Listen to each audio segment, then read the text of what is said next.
क्या आपने कभी सोचा है कि हवाई जहाज आसमान में कैसे उड़ता है?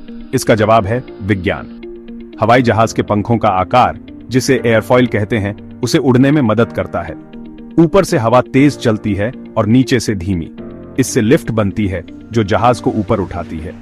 जेट इंजन हवा को खींचकर ईंधन के साथ जलाते हैं और तेजी से पीछे की ओर फेंकते हैं। इस थ्रस्ट के कारण जहाज आगे बढ़ता है।